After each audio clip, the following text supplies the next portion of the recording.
자, 오늘 설교 말씀은 복음성강의 134번째 시간입니다. 복음을 거절하는 예루살렘에게 라는 제목으로 말씀을 증거하겠습니다. 지난주까지 우리는요, 서기관들과 바리새인들로 대표되는 유대 종교 지도자들이 외식과 위선을 일삼기 때문에 그들에 대하여 예수님이 화를 선포하는 7번의 화 선포에 대해서 우리가 함께 공부를 했습니다. 그리고 유대 지도자들이 가진 신앙의 문제점들은 과연 무엇이 있었는지, 그리고 우리의 모습은 과연 우리의 신앙은 이들과 얼마나 다른 것인지 점검하는 시간을 가졌습니다.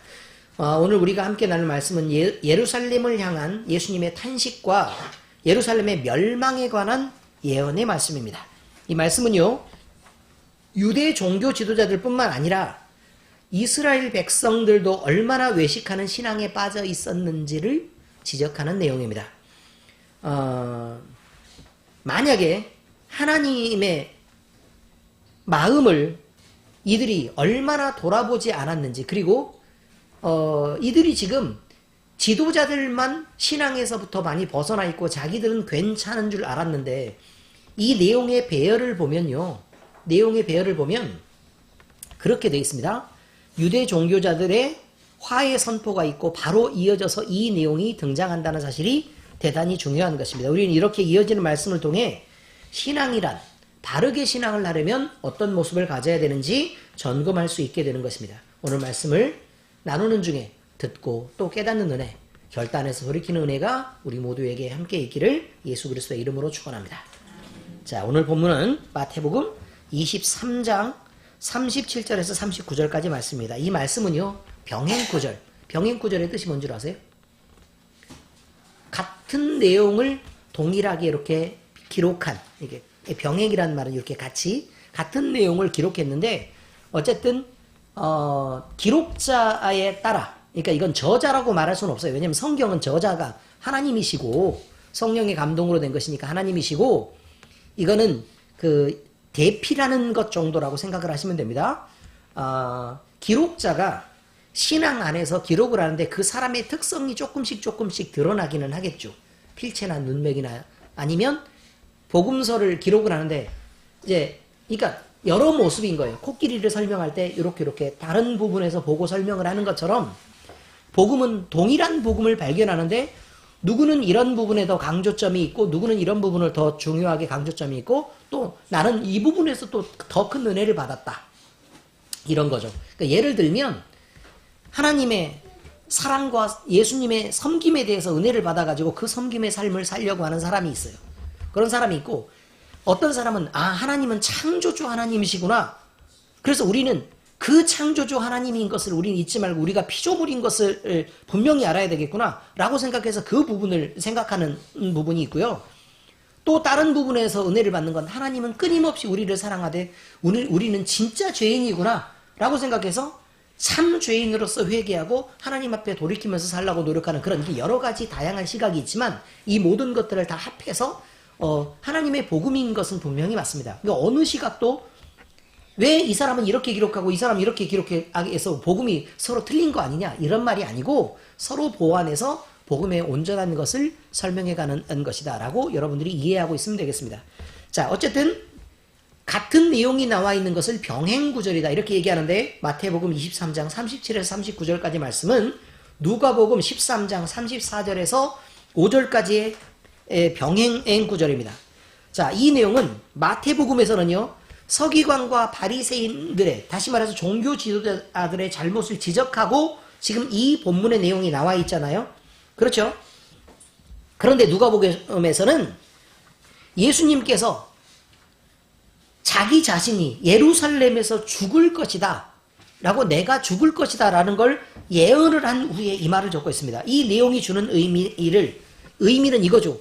죽을 것이다. 그런데 너희가 자랑하는 예루살렘은 멸망할 것이다, 그 말이에요. 너희가 자랑하는 예루살렘 멸망할 것이다. 그럼 그 중간에 뭐가 끼어 있겠죠. 자, 나는 죽을 것이다. 그런데 아무 원인 없이 예루살렘이 멸망할 것이다 라는 뜻이 아닙니다. 나는 죽을 것인데 내 죽음에 대해서 많은 선지자들이 예언을 해 있고, 예수님은 그리스도로 오셨잖아요. 그런데 그 죽음에 대해 유대 종교 지도자들 뿐만 아니라 그 자리에 있었던 또는 지금 내 말을 듣고 있던 너희들도 이 문제에 대해서 이렇게 성경에서 말하고 있는 하나님의 마음을 보지 못하지 않았냐? 너희가 마음을 닫고 예수 그리스도를 죽이는 일에 동참하지 않았냐? 그리고 너희가 하나님이 보내신 메시아를 부인하고 죽인 일에 동참했던 그 일로 예루살렘은 결국 너희들이 자랑하는 그 예루살렘이 멸망할 거다. 그런데 여기서 말하는 그 예루살렘이란 뭘 의미하고 있냐면요. 예루살렘. 그 다음에 여기 본문의 내용이 뭐라고 돼 있어요? 집이라고 나와 있죠. 집. 그죠? 집이라고 나와 있어요. 그러니까 이 집의 의미는 뭐냐면 예루살렘 성전이에요. 예루살렘 성전. 그러니까 다시 말씀드리면 이렇게 얘기하면 되죠. 성전을 섬기고 있으니까 하나님을 섬기는 줄 아는 거예요. 성전을 섬기고 있어서 하나님을 섬기는 줄 아는 거죠. 그런데 그들 마음속에는 하나님의 말씀을 받지도 않았고 하나님을 모시지도 않았다는 거예요. 그러니까 너희들이 섬기고 있는 그 신앙이라고 얘기하고 여호와 중심 신앙이라고 얘기하는 그것이 가짜고 헛되다는 거예요. 너희들이 하나님 말씀을 듣고 어떻게 그렇게 할 수가 있느냐 라고 지금 얘기하는 내용이 이 본문의 내용이에요. 조금 더 자세히 보겠습니다. 누가복음의 내용은요. 직접적으로 예수님이 유대 종교 지도자들의 모사와 또 모함에 의해서 돌아가실 것을 예언하고 있습니다. 그리고 그 다음에 바로 예루살렘을 한탄하며 버려질 것이라고 얘기합니다. 이것 역시 예수님이 죽음에 대해서 모든 백성들이 그 다음에 성전을 섬기고 성전을 바라보는 이들이 책임을 피할 수 없다는 것에 대해서 얘기하고 있는 것입니다. 이들은 예수님을 배척했습니다. 메시아로 오신 예수님을 죽였습니다. 이제 그들은 황폐해질 것입니다. 이들은 그들의 마음속에 하나님 두기를 싫어했기 때문에 이게 가장 중요한 단어입니다. 그들의 마음속에 하나님 두기를 싫어했기 때문에 하나님께서도 그들 마음속에 있지 않겠다고 얘기합니다. 너희가 굳이 나를 너희 마음속에 모시기 싫어하면 나도 너희 속에 있지 않겠다. 너희가 나를 싫어하면서 성전이라는 그 건물을 섬길 때 나도 그곳에 있지 않겠다. 빈 껍데기뿐인 신앙을 갖게 되는 거죠. 그러니까 결국 이들은 그 마음에 하나님 두기를 싫어했기 때문에 하나님께서는 결국 그 자리에 있지 않겠다는 말은 하나님이 떠나버리면 그들은 버려진다는 뜻이고 그 버려진 상태에서 긴 시간 동안 어둠 속에서 고통을 당하게 될 것이다. 이런 말입니다. 그들이 주님을 버렸기 때문에 주님 없이 살아야 될 것입니다. 그러므로 그들은 하나님의 보호하심 속에서 당연히 누려왔던 혜택들을 이제 누리지 못하게 될 것입니다. 여러분 생각을 한번 해보세요. 잘 생각해 보세요. 만나와 메추라기를 아시죠? 사막에서 반석을 쳐서 물을 내는 걸 아시잖아요. 광야를 가고 있습니다. 이스라엘 백성들은 자기들이 잘못하고 실수를 해도 늘 만나와 메추라기는 있었습니다. 그리고 목마르다고 원망하면요 소리 지르고 이렇게 하잖아요. 그럼 데모 막 하고 이렇게 하잖아. 그러면 반석을 쳐서 물을 내줬습니다. 마셨습니다. 바로 이것입니다. 그런데 이들은 그냥 이게 당연한 줄 아는 거예요.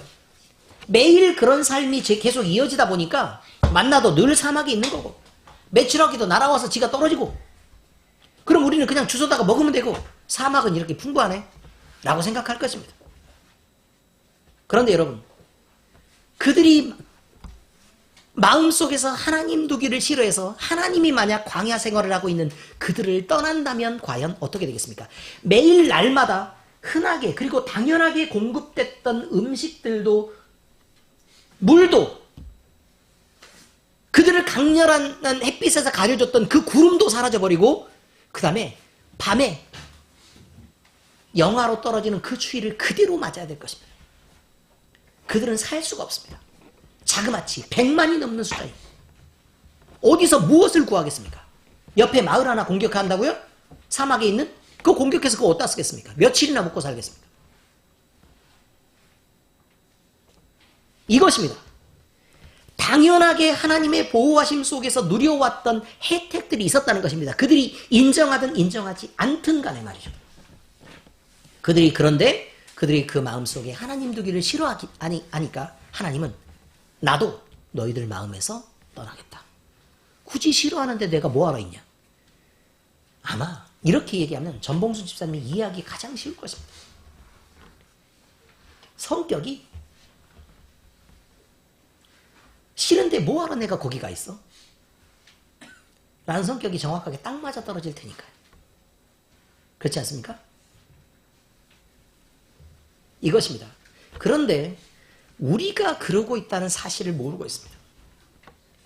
우리가 세상과 물질을 좋아하고 하나님을 우리 마음속에 두기를 싫어한다는 사실, 그걸 잘 모릅니다.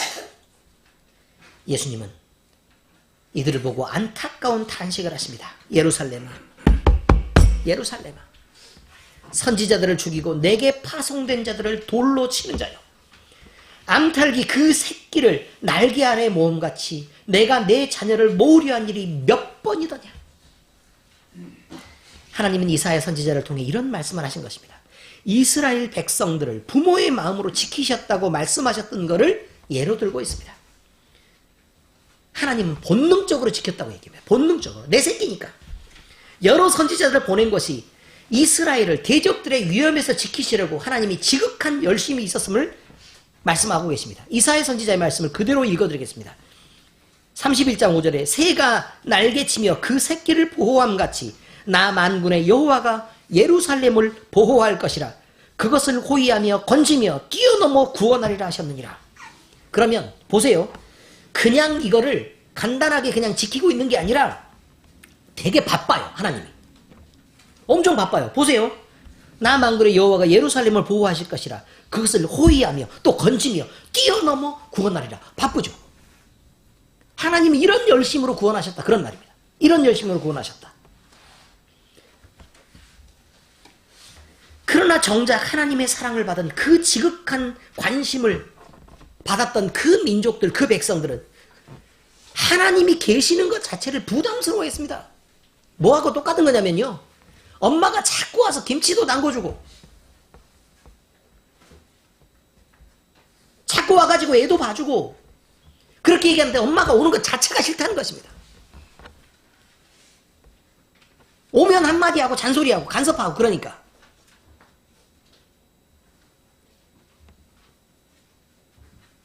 그러다가 갑자기 교통사고로 나서 엄마가 돌아가셔 봐요. 엄마 없는 삶을 살게 됩니다. 그때서야 귀한 줄 알게 되는 거죠. 당연한 혜택은 모릅니다, 여러분. 늘 매일 반복되고 매 순간 계속되기 때문에 그걸 모른단 말입니다. 이제 여러분들이 이것을 이해할 필요가 있습니다. 그러나 정작 하나님의 지극한 사랑과 관심을 그들은 부담스러워하고 싫어했습니다. 그들은 자유를 빼앗겼다고 생각했습니다. 그들은 자유가 빼앗긴 게 아닙니다. 그들이 죄에 빠져들려고 하고 위험으로 다가가니까 하나님이 그걸 막고 건지셨던 것입니다. 철 모르고 조심할 줄 모르는 어린이가 급류가 흐르는 강 옆에서 뛰어놀고 있습니다. 어떤 엄마가 그것을 막지 않겠냐 그 말입니다. 어떤 엄마가 마음대로 뛰어놀게 그냥 두겠냔 말입니다. 어떤 아버지가 그걸 그냥 두겠습니까? 애들은 자꾸 손을 잡고 끌어당긴다고 짜증을 내겠죠. 아, 왜? 내가 조심하면서 잘 살고 있는데.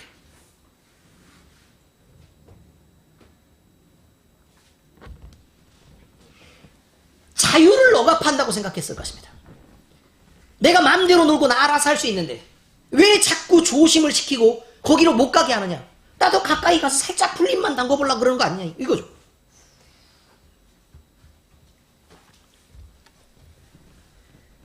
이들의 마음에 더 이상 하나님은 없었습니다. 그저 하나님만 사랑이 있었습니다. 서로 사랑해야 되는데 한쪽은 원망하고 불평하고 비판하고 비난하고 그 마음속에 그를 두기 싫어하고 미워하고 떠났습니다. 그러나 하나님은 일방적으로 사람의 뒷모습만 바라보고 돌아선 그를 뒷모습을 바라보면서 일방적으로 열심히 쉬었고 일방적으로 고통을 당하면서 힘들어했단 말입니다. 그 세월이 너무 길었다고 얘기합니다.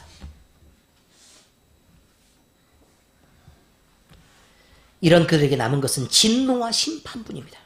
예수님은 이런 하나님의 진노가 매우 임박했음을 경고하고 있습니다. 보세요. 보라, 너희 집이 황폐하여 버려진 바 되리라 라는 말씀에서 보라 라는 거는요, 여러분, 보라색 얘기하는 거 아닙니다. 보라는 무슨 뜻이냐면 보세요. 멀리 떨어져 있는데 보라라고 얘기하겠습니까? 보라라고 얘기하면 손에다가 딱 쥐고 이렇게 내밀면서 보라라고 얘기하는 거예요. 그러면 어디다 갖다 대야 되죠? 눈앞에다 갖다가 딱 펼치면서요. 자! 보라. 라고 얘기하는 말이라 그 말입니다. 지금 너희의 눈앞에 진노가 다가왔으니 지금 보란 얘기입니다. 진노가 지금입니다. 임박해 있습니다.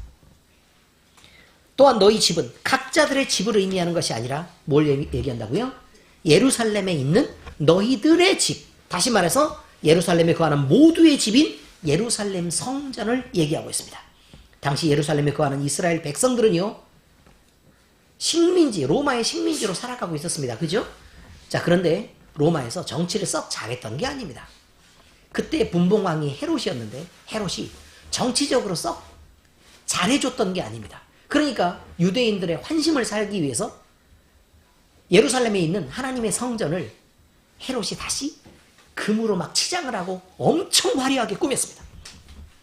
그래서 이스라엘 백성들의 마음을 뺏었습니다.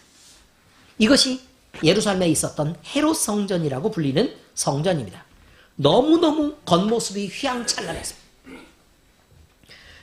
그것은 하나님을 예배할 공간이 신앙으로 새롭게 보수되고 아름다워졌다는 뜻이 아닐 것입니다. 단지 그들은 예루살렘에 있는 하나님의 성전의 겉모습을 보고 그 찬란한 영광을 그들이 자랑 삼았던 것을 얘기하고 있고 이스라엘 백성들이 성전에 있는 하나님을 사랑했던 게 아니라 그 성전의 휘황찬란한 영광을 자랑 삼았던 것입니다. 그러니까 꼭 못난 것들이 이런단 말입니다. 우리 사돈이 되게 잘 살아.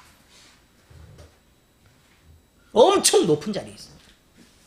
우리 사촌 중에 누가 미국에서 엄청 잘 됐는데 막 연봉이 막 10억씩 되고 막 대단하게 잘 산다니까.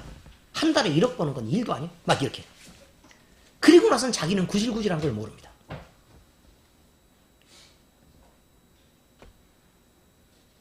의미를 아시겠습니까? 이게 무슨 말인지? 여러분, 신앙이 구질구질하니까 결국 우리 성전 대단한 거 봐봐 라고 해서 저것을 자랑하고 있는 것입니다. 그런데 여러분, 하나님이 그 영광이 금으로 장식한 성전만 못하겠습니까? 그들이 자기 자신들은 식민지에서 착취당하고 식민지에서 억압받는 제 나라 하나도 갖지 못하는 구질구질한 백성이었다는 것 자체도 잊은 것입니다. 그리고 그 영광이 회복된 줄 알았습니다. 하나님이 어디 식민지에 있는 나라의 백성으로 그 나라의 백성을 완성하는 경우가 있습니까? 자기 백성들을 남의 아래다 집어넣어놓고 하나님이 내 백성이 훌륭하게 잘 자랐다 이러겠습니까? 결국 하나님은 출애굽을 시킨 것처럼 그들을 끌어내서 하나님이 만드신 나라 속에 하나님의 왕국을 만들어내실 것이라 그 말입니다. 예수님은 마음에서 하나님을 거부하고 밀어내는 백성들에게 그들이 자랑 삼는 성전의 폐망을 선포했습니다. 그리고 그 진노가 이미 임박해 있고 그들의 찬송이 회복될 날까지 그들이 나를 보지 못할 것이라고 말씀하십니다. 여러분, 얼마나 기가 막힌 얘기인지 모릅니다. 예수님이 뭐라고 얘기했다고요? 나를 보지 못할 것이다. 누굴 못 본다고요? 나를 보지 못할 것이다. 그럼 나는 누구예요? 예수님. 예수님이에요. 아니, 그들이 미워한다니까요? 예수님을? 예수님 미워한다고요? 예수님을 좋아해요? 싫어요? 싫어한다니까요? 인정해요? 인정 안 해요? 인정 안 해요. 그런데 예수님이 그런 사람들에게 너희가 나를 보지 못할 것이다. 근데 이게 지금 예루살렘의 멸망과 예루살렘 성의 멸망. 결국은 이 사람들이 무엇까지도 잃어버릴 것이다? 나를 보지 못할 것이다. 까지 될 거다. 그 말이에요. 아니, 여러분. 미워하는 사람들이 예수님 안 본다 그러면 시원할 거 아니에요? 그렇지 않습니까? 아니, 미워하는 사람들 입장에서는 그런 거 아니냐고요. 내가 미워하는데 저 인간 꼴을 좀 안 봤으면 좋겠다 라고 얘기하고 그 사람 사라지면 너무 좋은 거 아닙니까? 그런데 예수님은 그 저주의 최고가 무엇이냐? 너희들이 나를 보지 못한다고 얘기합니다.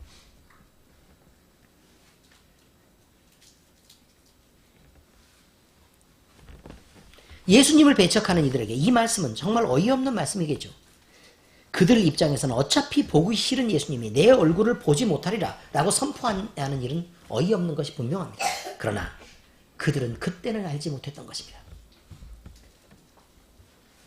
지금 그들의 눈앞에서 이런 말씀을 하고 계시는 분이 메시아로 오신 하나님이신 것을 모르는 것입니다.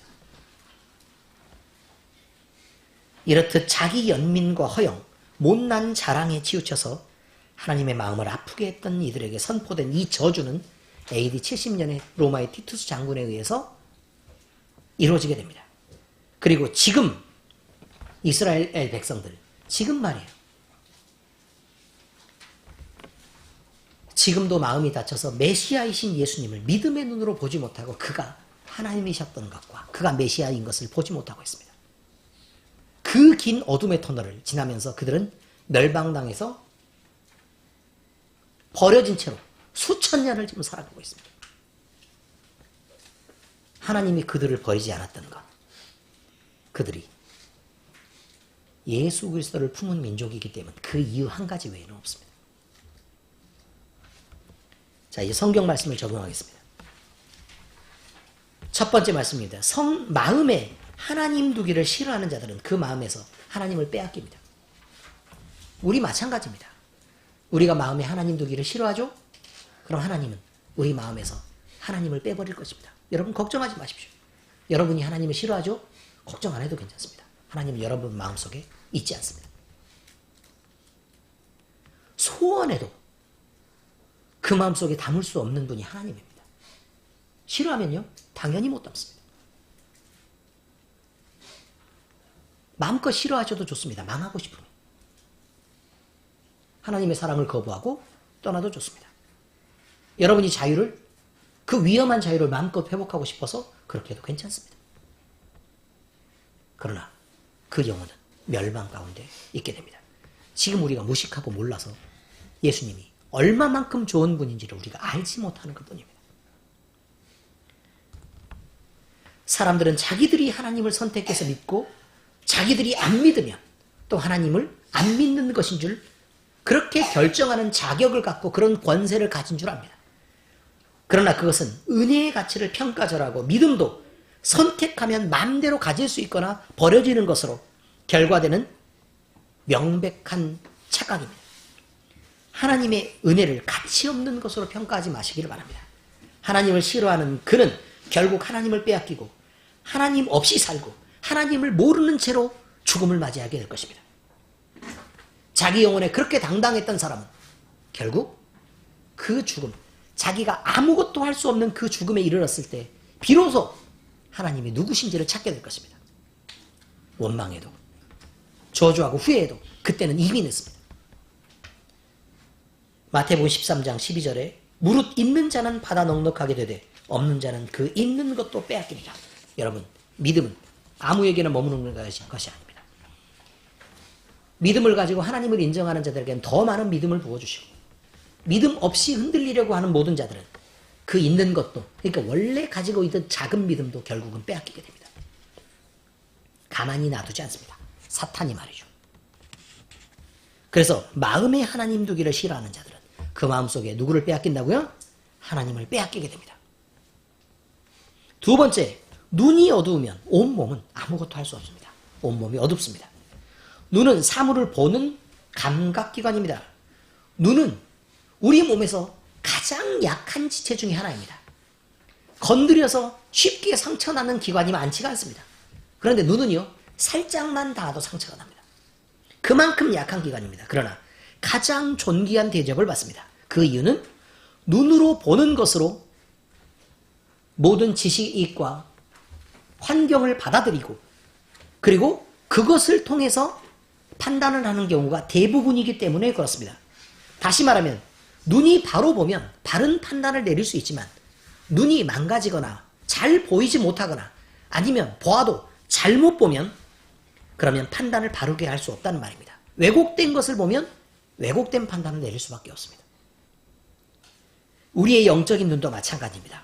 영적인 존재인 사람이 영안이 어두워서 하나님을 보지 못하면 그 영혼은 하나님이 계시는 것도 알지 못하고 하나님을 아는 믿음에 이를 수도 없는 것입니다. 그래서 결국 그 영혼은 죽음을 향해 달려갈 수밖에 없는 것입니다. 그러나 영안이 밝아 우리가 하나님을 볼 수 있다면 우리는 하나님을 깨달아 알고 그 영혼은 결국 구원에 이르게 될 것입니다. 마태복음 6장 23절에서 24절에 눈이 나쁘면 온 몸이 어두울 것이니 그러므로 내게 있는 빛이 어두우면 그 어둠이 얼마나 더하겠느냐. 한 사람이 두 주인을 섬기지 못할 것이니 혹 이를 미워하고 저를 사랑하거나 혹 이를 중히 여기고 저를 경히 여김이라. 너희가 하나님과 재물을 겸하여 섬기지 못하느니라. 그러니까 결국 O 아니면 X라는 얘기입니다. 다양성을 인정하라 라고 얘기했던 건 절대 가치를 상실한 인간들이 무엇이 절대 가치인 줄 모르기 때문에, 그래서 이것이 옳을지도 모르고 저것이 옳을지도 모르니까 그냥 다들 너무 잘못했다고 말하지 마. 어떤 상황에서는 이게 옳을 수도 있고 어떤 상황에서는 저게 옳을 수도 있으니까 라고 얘기하는 거겠죠. 그러나 하나님의 말씀과 하나님의 존재인 그 절대 진리를 수호하는 우리에게는 그 절대 가치만 옳은 것이고 그것에 반하는 것, 그것에 늘 자랑하는데 결국 그 겉모습이 사람의 자랑이 되는 게 아닙니다. 욕먹습니다. 사람이 가지는 가치는 그 사람 속에 있는 그 속에 담은 것이 무엇인가에 따라 어떤 가치를 갖느냐가 결정됩니다. 여러분 생각을 잘 한번 해보십시오. 공부를 엄청 잘하는 학생이요, 나 공부 잘해 얘기하면 아, 넌 좋겠다라고 얘기하고 많은 어른들이 머리를 쓰다듬으면서요, 그래 공부 열심히 해서 참 잘했네 라고 얘기하지만 마음속에 진심으로 그 사람을 칭찬하는 사람이 어디 있습니까? 다 욕합니다. 공부 좀 잘한다고 거들먹거리고, 저게 사람이 겸손해. 공부 잘하는 게 그래가지고 뭐 네가 뭐 나중에 뭐 잘되고 돈 많이 벌고 그렇게 훌륭하게 된다는 보장이 있냐? 이렇게 얘기한다니까요. 옷 잘 입는 사람이 자기가 패션 스타일이 좋다고, 자기는 감각이 뛰어나다고 다른 사람들 앞에서 거들먹거려 다닙니다. 그러면 부러워하는 사람도 있겠죠. 그러나요, 그가 거들먹거리는 걸 보고 누가 칭찬합니까? 감각은 뛰어나네. 그래도 그의 행동을 보면서, 그가 겸손하지 않았을 때 그의 행동 보면서요, 다 욕합니다. 아유, 겉모습만 번지르 해가지고 저거 말하는 수준 봐. 다 이럽니다. 그렇지 않습니까? 돈 많은 사람이 자기 돈 많다고 자랑해 보십시오. 여러분에게 누가 와서 돈 많은 사람이 와가지고요, 돈 많다고 얘기하는 거 한번 들어보라고 말입니다. 기분 좋습니까? 자랑하는 것은요, 여러분, 내가 스스로 거들먹거리고 열등감을 커버하려고 하는 그 열등감의 발로에서부터 시작되는 것입니다. 자랑은 그 결과가 모두 다 욕먹는 것입니다. 여러분이 아무리 자랑을 해보십시오. 자랑할 것이 넘쳐나십시오. 그럼 여러분 더 많은 욕을 먹게 될 것입니다. 세상 사람 누가, 나 아니고 남들이 잘 되는 걸 좋아하는 사람이 누가 있습니까? 그래서 세상에 속담이 이런 게 있습니다. 사돈이 논인가요, 밭인가요? 아, 땅이에요? 아, 그럼 논도 되고 밭도 됐었네. 목사가 저렇게 무식할 수가, 이렇게 생각하겠죠. 사돈이 땅을 사면 뭐가 아프다고요? 배가 아프대요. 근데 그걸 사람들이요, 에이 뭐 그럴 리가 있어 라고 얘기하는 사람이 없습니다. 여러분, 그렇지 않습니까? 하물며 한 배에서 난 형제도 하나가 잘 되고 그걸 쳐다보는 누가 있으면 그걸 못 이룬 자식은 부러워하는 게 아니고 미움이 생기는 것입니다. 그렇지 않습니까? 그러니 여러분, 이해하라고 가르치지 마시고, 하나를 칭찬하면서 이해하라고 가르치지 마시고, 둘을 동일하게 사랑하는 법을 배우셔야 합니다. 결국 겉모습은요 별 의미가 없습니다, 여러분. 그런데 이스라엘 백성들은 예수님의 겉모습만 보고 그렇게 얘기했습니다. 사실 겉모습도 대단하긴 했는데, 그죠? 예수님이 말씀하십니다. 겉모습만 보고 사람을 판단하고 행동하는 이들은 하나님의 공정한 기준을 이미 잃었다. 그 기준 기준에 따라 행동을 해야 되는데 우리는 그 기준을 상실해서 결국은 우리는 공정하게 행동할 수가 없는 거다 라고 예수님이 얘기하십니다. 그 기준은 사람의 인격적 가치를 갖고 사람을 보아야 한다. 모든 사람은 하나님이 동일하게 만드신 그 가치를 갖고 있기 때문에, 동일한 피조물이기 때문에 사람은 누가 높고 누가 낮을 수가 없다. 그러니까 사람은 누구나 그 인격으로 차별받지 않을 권리가 있다는 것입니다. 그럼 우리는 사람의 겉만 보고 행동하는 어리석은 짓을 하지 말아야 합니다. 야고보서 2장 5절에서 6절에 말합니다. 내 사랑하는 형제들아 들을지어다. 하나님이 세상에서 가난한 자를 택하사 믿음에 부요하게 하시고 또 자기를 사랑하는 자들에게 약속하신 나라를 상속으로 받게 하지 아니하셨느냐. 너희는 도리어 가난한 자를 업신여겼도다. 부자는 너희를 억압하며 법정으로 끌고 가지 아니하느냐 라고 묻습니다. 이거는요, 사람을 겉으로 판단하지 말라, 외모로 판단하면 안 된다 라는 말씀 뒤에 이어진 말씀입니다. 사람은 겉모습만인 외모나 그 치장함으로 가치를 갖는 것이 아닙니다. 사실은요, 칭찬을 만약 한다면 부자는 돈이 칭찬받는 것이지 그 사람이 칭찬받는 게 아닙니다. 많이 배우고 똑똑한 사람은 그 지식이 칭찬받는 것이 그 사람이 칭찬받는 게 아니란 말입니다.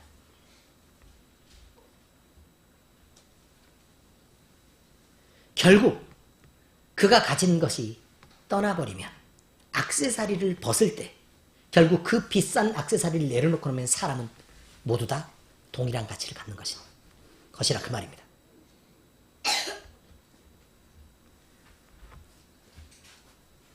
그것이 떠나면 여러분 버려집니다. 그래도 좋습니까? 부자가 한참 존중을 받다가 한번 망해 보십시오. 그럼 못 가진 사람하고 동일한 대우를 받는 게 아닙니다, 여러분. 그보다 천한 대우를 받습니다. 많이 배운 사람이, 똑똑하다고 생각하고 많이 배운 사람이 상식에서 어긋난 행동으로 사람들이 이해할 수 없는 행동을 한번 하는 걸 한번 보시란 말입니다. 그럼 그가 배운 것 때문에 더 많은 비난을 받게 된 것입니다.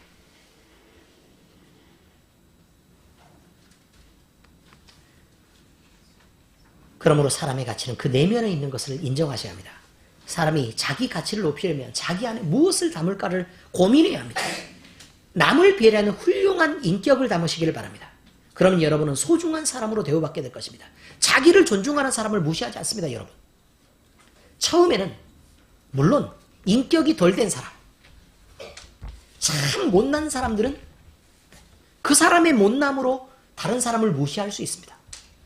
그러나 웬만하면 다들 자기를 아끼고 존중하는 사람을 그도 아끼고 존중하게 됩니다. 많은 사람들을 위로하고 감싸는 사랑을 가지시길 바랍니다. 그러면 여러분은 사랑받는 사람이 됩니다. 결정적으로 여러분 마음의 중심에 하나님을 모시길 바랍니다.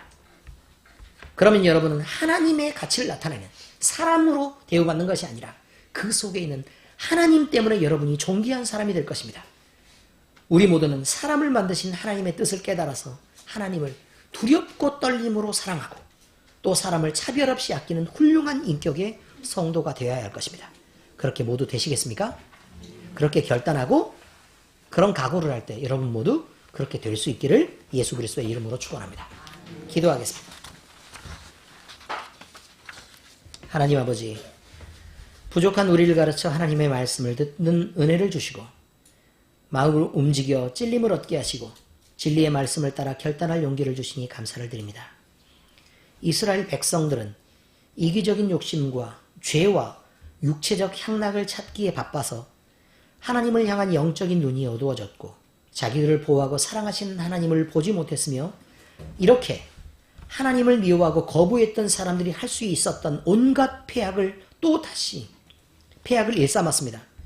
이 모든 말씀을 들으며 우리 자신의 모습도 이와 다르지 않는 것을 알고 또 내 모습을 보는 것 같아 안타깝고 부끄러운 마음을 금할 길이 없습니다. 하나님을 미워해서 눈이 어두워진 자들이 할 수 있었던 모든 잘못들이 지금 우리에게서도 보이고 그들을 살리려고 메시아로 오신 구원자이신 예수님을 보지 못하며 핍박하고 거짓 기준을 들이대며 재고, 정죄하며 죽였던 이들의 모습이 지금 내 속에도 있어서 마음이 아픕니다. 우리 역시 이기적인 욕심에 이끌려 마음에 하나님 두기를 싫어했던 자들이었음을 고백합니다. 우리 역시 하나님의 말씀을 거부하고 읽기도 싫고 또 듣기도 싫어했던 자들이었던 것을 고백합니다. 하나님을 믿었던 자들의 가치를 오히려 폄하했고 믿지 않았던 때 우리가 오히려 더 자랑 삼았던 것을 우리는 고백합니다. 우리 역시 사람을 인격이 아닌 외모로 보았고 또 그들을 판단했던 자였고 하나님이 요구하시지 않는 다른 행동으로 하나님의 마음을 아프게 했던 자들이었음을 고백합니다. 그래서 우리는 결국 복음을 거절했던 자리에 있었습니다. 이런 죄인을 하나님이 은혜로 구원하시고 변화를 허락하시며 회복을 주신 주님 앞에 감사를 올려드립니다. 이제 은혜를 잊지 않고 살겠습니다. 마음의 중심에 하나님 모시는 것을 두려워하지 않겠습니다. 우리의 자유가 얼마만큼 차단당해도 하나님이 우리를 사랑하시고 우리를 위해서 하시는 그 제한들을 우리는 받아들이겠습니다. 사람을 인격으로 보며 진심으로 사랑하는 삶을 살아가도록 결단하겠습니다. 우리가 결단할 때 우리의 마음을 지킬 감동을 우리에게 주시고 우리를 이끌어 주시고 우리가 움직임에 행동할 때 이 결단을 지켜낼 힘을, 인내를 주시옵소서. 이 모든 일에 주님의 이름이 영광을 받으시도록 우리를 가르쳐 주님의 영광을 위해 쓰시옵소서. 이 모든 말씀을 우리를 구원하신 우리 주님 예수 그리스도의 이름으로 기도드립니다. 아멘.